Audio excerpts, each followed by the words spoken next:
I'm Dennis Anderson along with Julie Zenner, and here's what's coming up on Almanac North. The big story of the week, Senator Al Franken says he is leaving the Senate following allegations of sexual harassment. State legislators weigh in on this and similar issues at the state capitol. We'll remember the bombing of Pearl Harbor with vintage newsreel footage, and we'll feature a local veteran in our latest Voices of Vietnam profile. And we'll have the week's top business stories from our friends at Business North. Stay right here. Almanac North is next.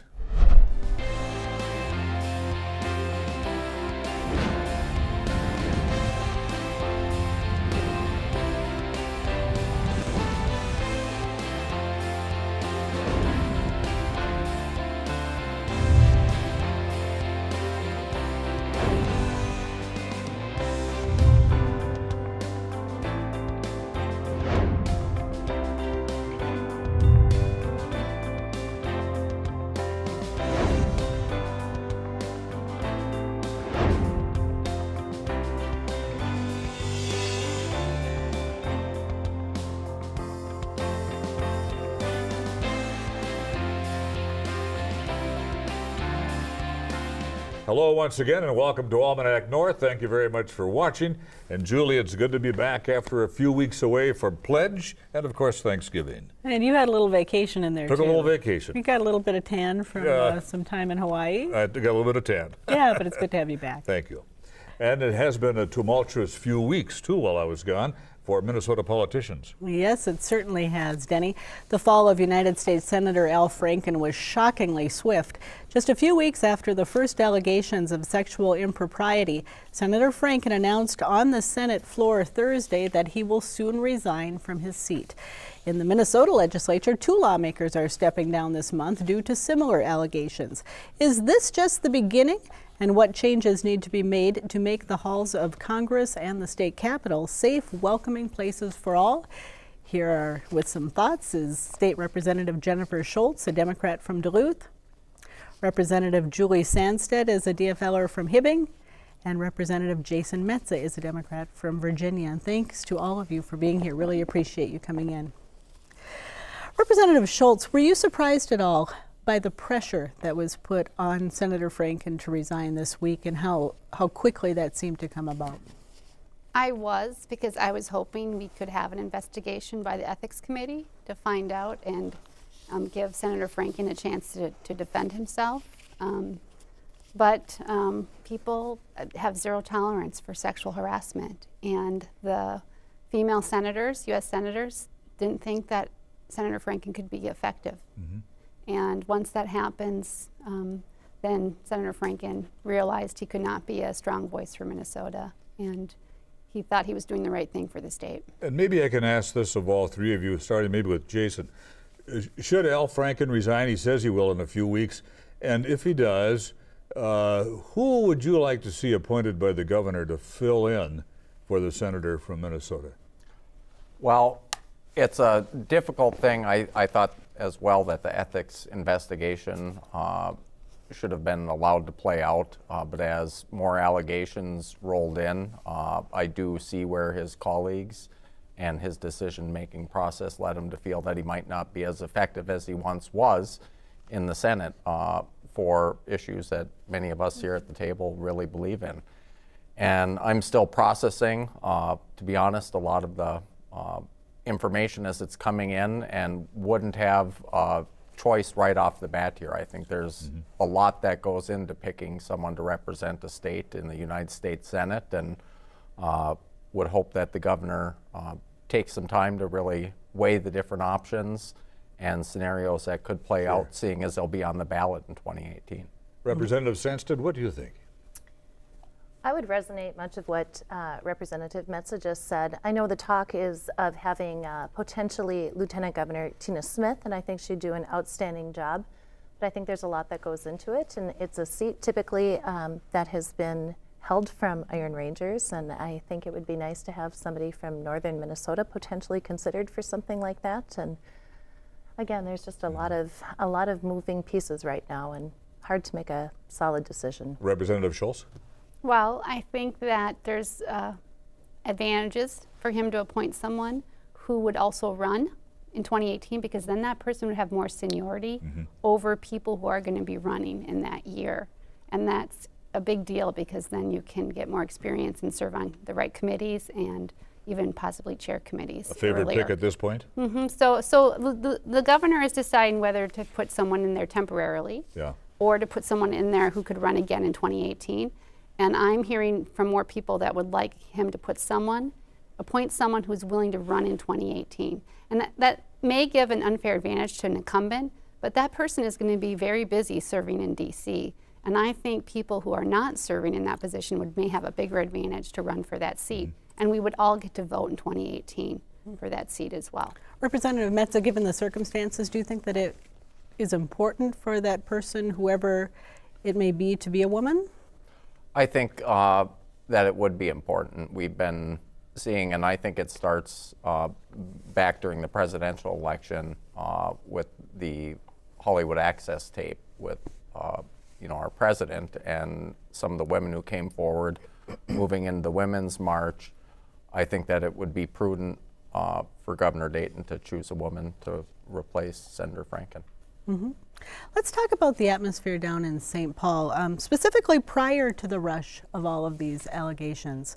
As a woman, did you, Representative, ever feel a culture of sexism or harassment in the halls as you were kind of getting your feet wet down there? So this was my first term, and my experience was generally a very, very positive experience. The people that I worked with were very professional, hardworking, very appropriate, but I did see forms of harassment, and I think harassment comes in multiple forms, and sexual harassment is just one manifestation, but there's also been intimidation and just different forms like that. Any or all of you can answer this question, I guess. What new laws need to be implemented in Minnesota to bring this to an end? I really think we need not just to look at laws. We have a lot as a society to digest right now. We've seen it in Hollywood, now we're seeing it in politics, and we know that it's been happening in workplaces. And so I think the first step towards correcting something like this is to acknowledge it's happening, and then go through not a rushed process, but something that'll bring lasting change so that women don't have to feel sexually harassed in a workplace. Anybody else? Well, I think that it's easier for women in positions of power and privilege to call out sexual harassment and misconduct because they're more insulated from reprisal. So I think that we need to protect women who aren't in those powerful positions where they feel they would get fired or terminated for calling it out. And so I think we need to protect those women, and we need legislation and laws that do that. We don't, even in the state legislature, we're protected from data privacy, that it's not public when someone files a harassment claim. And I think we need to be more transparent about that. Julie, any thoughts? And we need a bigger process. So we need to have Good point. a better process for reporting it and for investigating it. I think it's great to have a zero tolerance policy on this, or attitude. I know right now that there's training and education going on, but I think that any kind of training, education, bringing awareness to this issue should be across the board, not just for male representatives, but it should be all of us hearing the same thing at the same time and working together on that, having the same foundational level to work from. Representative Schultz, I want to go back to the atmosphere down in St. Paul, because you've been there for a little bit longer. Did you ever experience anything or see or hear about sexual harassment amongst your peers or staff, or even situations where they were afraid to come forward? Well, in the first or second day that I was there, someone did come into my office and warned me about certain individuals to avoid because of their history, their known history. And I avoided those individuals, but I did see inappropriate behavior, childish behavior, and I'm glad it's been called out, and I'm glad those two individuals resigned, and I think we're going to see a very large shift in the culture at the Capitol. Are you starting to see that shift already? I'm wondering, from a male perspective, Is there a concern? Are you thinking in your head, was there ever anything that I did that might be misconstrued? Or are you having those conversations with your colleagues?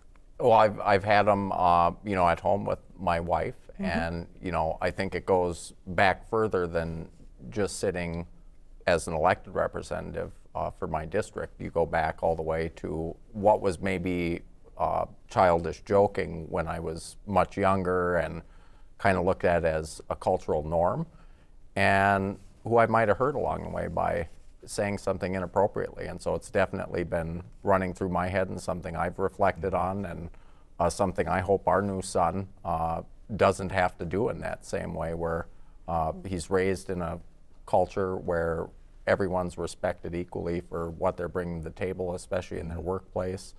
But harassment of any kind in any situation is wrong, and I think it's one good thing Minnesotans could do if they wanted to kind of balance the tables on it is elect more women to represent them. So that would be one good step.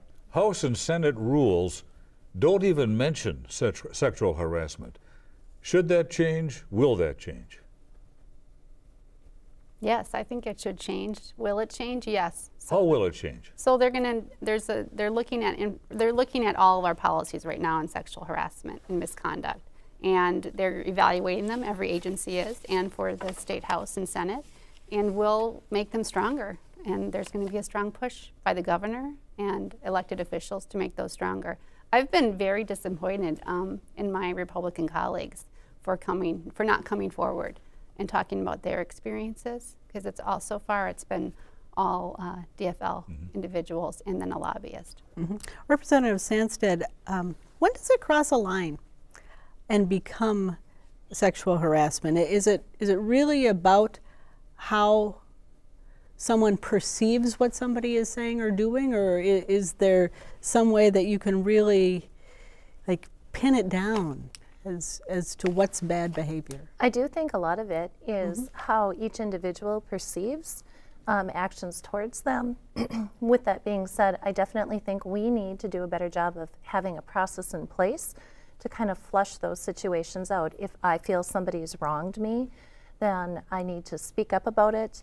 I need to, have a process to go through, and it needs to be determined, is this just personal feelings, or is there something beyond that? And every circumstance is different. I think every woman or man should have the right to say and speak up comfortably if they feel they've been wronged, but then there should be a process.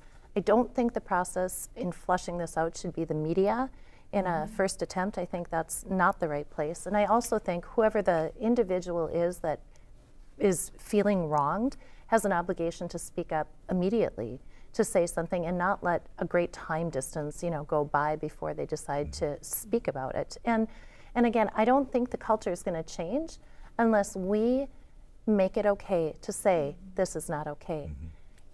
As Bob Dylan would say, times are changing, and they are, but we need a little time to make these changes too.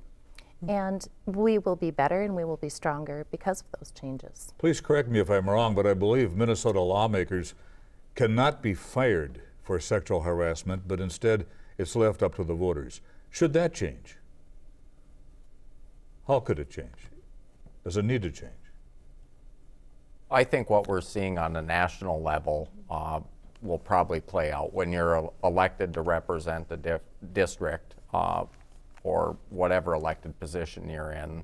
The voters are the ones who send you in.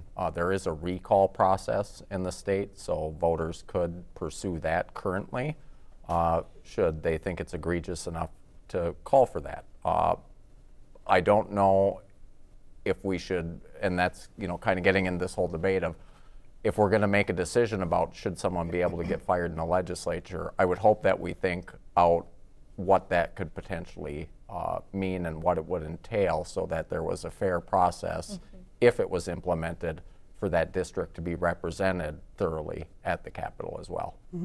Representative Sandstede, you mentioned things playing out in the media, and normally in our legal system there's a presumption of innocence, but it seems that with some of the cases lately that have come forward, an accusation is enough. Do you see problems with that? And a need to really have thorough investigations when allegations come forward? Absolutely, absolutely. Ultimately, whether you're an elected official or if you're in some other capacity, when those accusations are made, they impact the individual, they impact that family, they impact the communities you represent.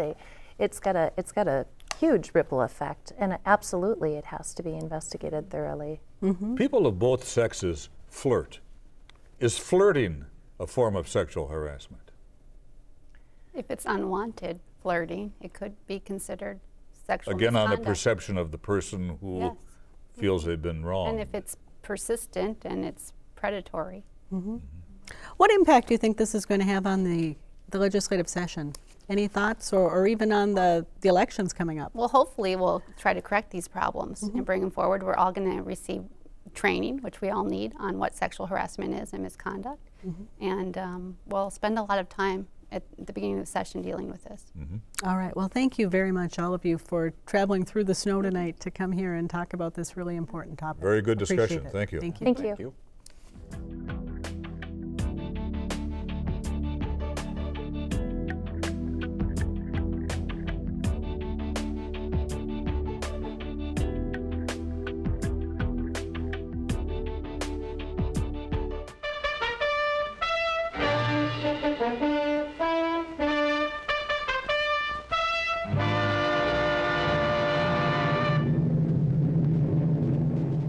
Here is the motion picture record released by the United States Navy of the havoc wrought by the Japs' sneak sky and sea raid on Pearl Harbor, America's mid-Pacific naval bastion.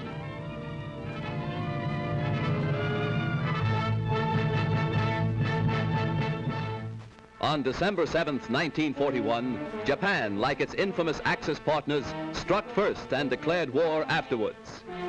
Costly to our Navy was the loss of war vessels, airplanes, and equipment, but more costly to Japan was the effectiveness of its foul attack in immediately unifying America in its determination to fight and win the war thrust upon it, and to win the peace that will follow. Here is the actual bombing of the mighty USS Arizona by Jap planes. These pictures were made by a fearless cameraman who thought nothing of his personal safety to make possible this record for all posterity. A single lucky hit was responsible for the disaster that befell the Arizona when a Jap bomb falling directly through one of the battleship's funnels exploded in the engine room and set ablaze tons of fuel oil. Dense black smoke billowed to the sky as the massive control tower began to keel over. The Arizona's courageous crew stuck to its guns until the very end. Here was displayed heroism that will live forever in the glorious annals and traditions of the American Navy.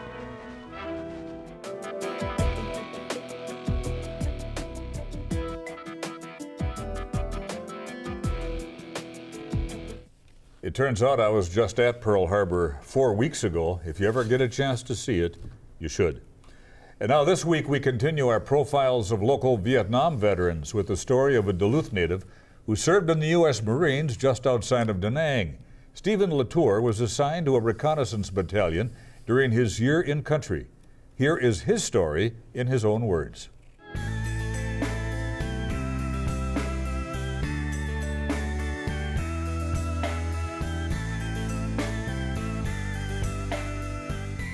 Well, I was born in Duluth, Minnesota, 1949. Grew up several different places. Lived on the hillside on 2nd Avenue West and 4th Street. And actually, after about 3 or 4 years, we were probably one of the first families when the housing projects opened up. Top of the hill, the old ones. I enlisted in the Marine Corps right out of high school, 20th day of June, 1967. And it was Marine Corps Reserve 90-day delay program. When I went into the Marine Corps, you know, an 18-year-old kid out of high school, thought it was his duty to go. And so you go, you know, you go do those things. Went to boot camp on October 3rd, 1967.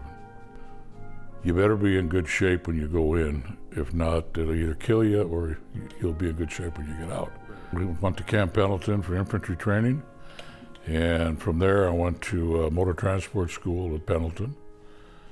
And then after that, we had orders in boot camp to go what they called Westpac, which was Vietnam. 80% of the platoon had orders right out of boot camp where we were there. I thought I'd be doing convoys or something and running, but I got assigned there, and I was assigned to a reconnaissance battalion. I remember sitting on the beach in California before I went, night after night on Oceanside, looking out over the ocean, wondering whether or not am I coming back. That's basically in everybody's mind. What do you remember about when you first arrived in country? What was the kind of the initial impression that you got when you got there? Same thing I'm sure a million other guys did. The heat, the oppressive heat, the smell. The smell when they open the doors of the plane, of the 115 above, and diesel fuel and jet fuel, and the smell of the rice paddies into the heat. I was assigned for a while with the S2 operations driver, so we went all over from where the 5th Marines were, 7th Marines, 11th Marines, and S2 was intelligence, or recon battalion. Then they transferred me, and I started driving for the scuba locker. And then I went out with all the scuba teams that we took out 5 days a week to probably, I don't know, there must have been a dozen bridges. And the divers would have to go check, and I would provide security while they're in the water. Check in for any explosives that might have been put on the bridges, anything where there's any damage to them, that could be an issue. Several have been blown up already, so, especially Liberty Bridge had been hit twice. I did feel like a sitting duck. It was at times pretty hairy.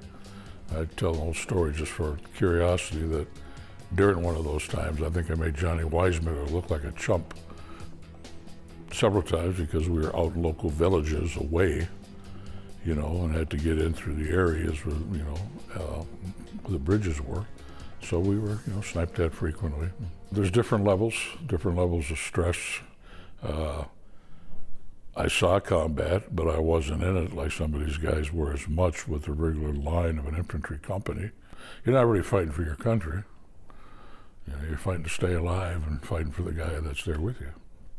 We were out on the bridge check, and the radio communication came that whole team from Bravo Company just got wiped out, so we went down and took the remains out. Yeah, I can see things, I hear things, but a smell will really just instantly kind of just bring you back to a different time. It was a birthday present. My birthday was April 20th. I got there April 3rd of 68, and on April 20th of 69, I got my rotation date, which was to be the following day, April 21st. It was nice to do it, but then there were some regrets because you figure you're leaving, and it's people that you knew and spent a long time with are staying. So, got some nasty looks at LAX, LA Airport. You got your uniform to fly standby, and I remember landing in Minneapolis, and an old buddy of mine that I grew up across the street picked me up, and went out for a drink. And I'm still, in a fog anyway, but people really looked at you strange, and they're like, what the hell are you doing? You're with the uniform, and you felt like you didn't belong. I remember taking two of my younger sisters to a Bridgman's down on the, what do they call that area where the Ellicaf coffee shop is, the old plaza. Just did not feel right. Like several others that I know, you just kind of put it behind you, and you didn't even talk about it. Most of the time, we didn't even let people even know after some of the receptions or what we saw. We didn't even let them know we served. I wouldn't change it. I mean, I was part of history. I lived history. I was there. I met some wonderful, wonderful people, and I really rather accentuate the positive than negative.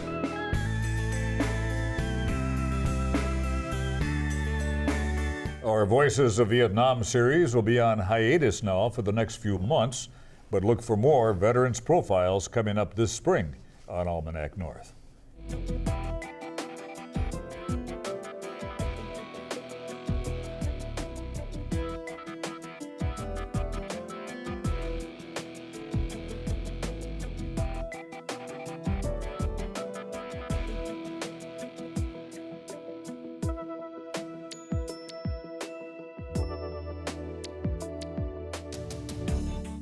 time now for the business news from our friends at Business North. Weakness in the bricks and mortar clothing market continues to impact Duluth-based Maurice's. In its fiscal first quarter report, parent company Ascena Retail Group reported that sales and margins are continuing to decline. The sales decrease was 5% both for Maurice's and Ascena, which also owns Dress Barn, Lane Bryant, and other clothing brands. The corporation reported net income of $7 million compared with $14 million in the same period 1 year ago. Other traditional clothiers are experiencing similar declines as more customers buy on the internet. Northern Minnesota's first indoor shooting range has opened west of Proctor on Highway 2. Owners Chad and Laura Walsh built dead-on shooting range for $1.9 million. The new business offers 10 lanes for target practice, rents and sells firearms, and offers concealed carry certification. Memberships are available, but they're not required. The public can use the range at a cost of $25 per hour of shooting.